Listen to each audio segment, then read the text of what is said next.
चंद्रविहार का रहस्य। प्राचीन भारत के मध्य में स्थित था एक अनुपम राज्य, विजय राज्य।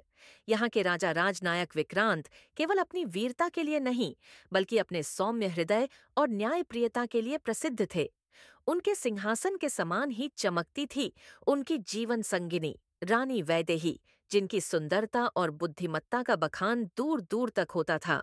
एक दिन राजा को एक रहस्यमय निमंत्रण प्राप्त हुआ।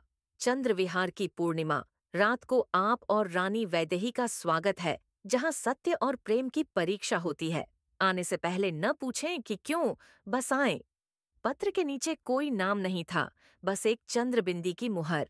रानी वैदेही ने पत्र पढ़ते ही कहा, स्वामी, यह कोई सामान्य निमंत्रण नहीं है। यह रहस्य की ओर संकेत करता है। चलिए ना। राजा मुस्कुराए। जहां तुम साथ हो, वहां रहस्य भी सुंदर लगता है। चंद्रविहार एक प्राचीन सुनसान महल था, जो सदियों से वीरान पड़ा था। कहते थे कि यहाँ कभी एक चंद्र राजा और उनकी रानी रहते थे, जिनका प्रेम कालजयी था। पर एक भयावह रात के बाद वे कभी नहीं देखे गए। जैसे ही विक्रांत और वैदेही महल पहुंचे, पूरा वातावरण बदल गया।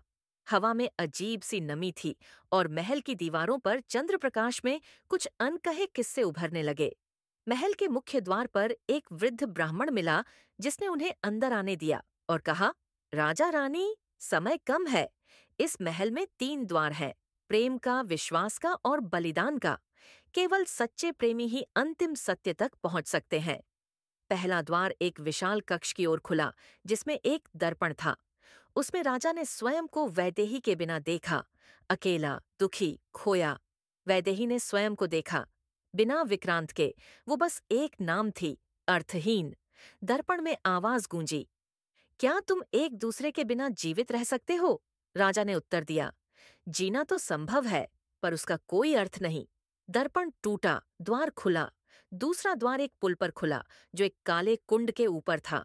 एक पत्थर पर लिखा था, केवल वही पार जा सकता है जो पूर्ण विश्वास करे। रानी वैदेही झिंझकी। पुल बहुत पुराना था और नीचे अंधकारमय पानी में हलचल थी। राजा ने कहा, अगर तुम विश्वास नहीं करोगी तो मैं पहले जाऊंगा। रानी बोली, नहीं स्वामी, मेरा विश्वास ही तो आपकी ढाल है। उसने पहला कदम रखा।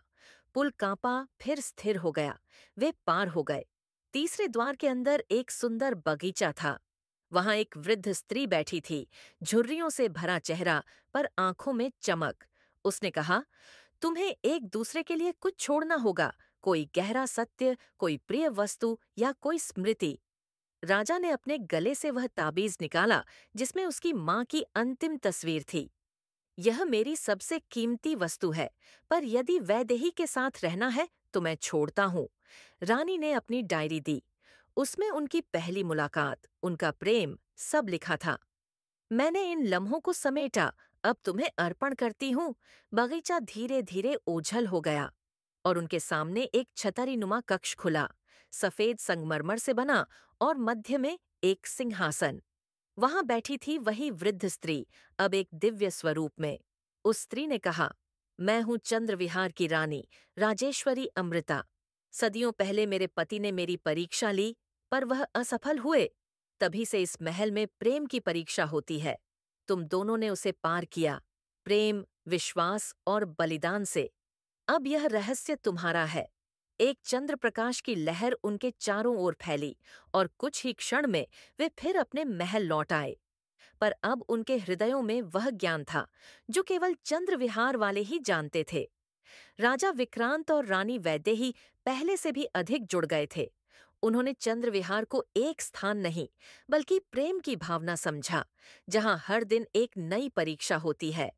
और जब भी पूर्णिमा की रात होती, महल की सबसे ऊंची मीनार से एक चंद्रबिंदी की रोशनी निकलती, मानो कोई और प्रेमी उस रहस्य के द्वार पर दस्तक दे रहा हो।